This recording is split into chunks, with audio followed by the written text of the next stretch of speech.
Bretton Woods, New Hampshire, delegates from 44 allied and associate countries arrived for the opening of the United Nations Monetary and Financial Conference.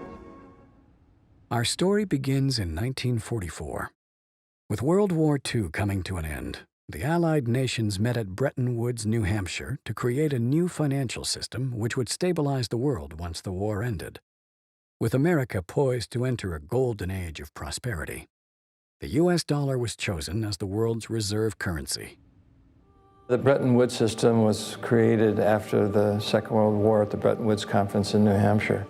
And rather than using gold as the means of exchange between countries, as was the case under the old gold standard, the dollar was going to be used. The dollar was chosen because back then it was as good as gold.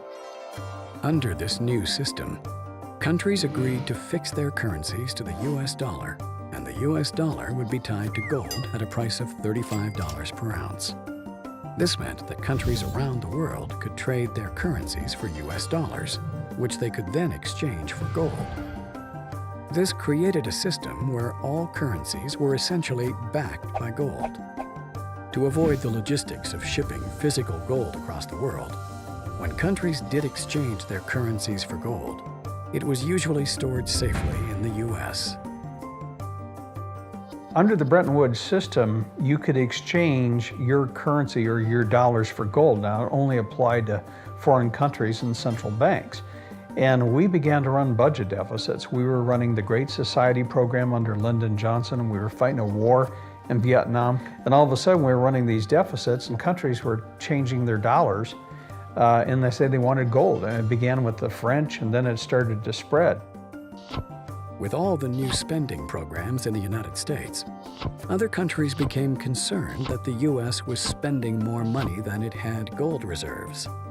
They started exchanging their dollars for gold and demanded physical delivery, as they felt that there were more dollars being printed than the gold that backed it. To prevent this outflow of gold from American vaults, President Nixon called for an emergency suspension of the gold convertibility system. I have directed the Secretary of the Treasury to take the action necessary to defend the dollar against the speculators. I have directed Secretary Connally to suspend temporarily the convertibility of the dollar into gold or other reserve assets. All of the problems that we see today in the monetary system are a direct result of the decision made in August 15th, 1971, to abandon a fixed link back to gold. What gold did is it provided discipline on governments, provided discipline on government spending.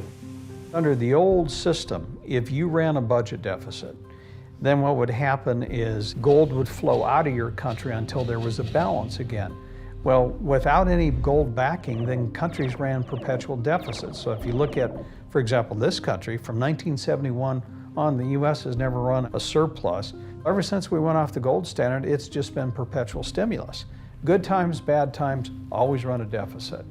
What led Nixon to abandon the gold standard in 1971, and although he claimed it was temporary, we've been waiting 40 years, we're still off of it. We ran up huge deficits during the 1960s. We had the guns and butter economy, where the government was both simultaneously fighting a war in Vietnam abroad.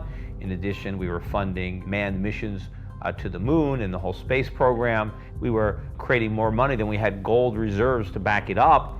And a lot of our foreign creditors saw this and began to demand gold rather than their Federal Reserve notes, because they sensed that Washington simply didn't have enough gold to make its commitment to back the dollar.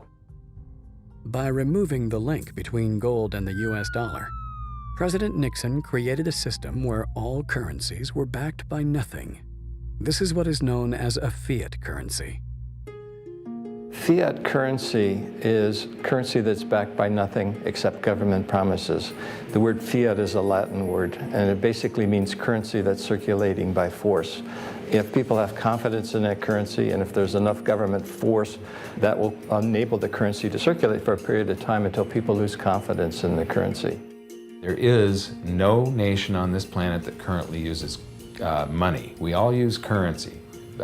There will come a day when everybody knows the difference.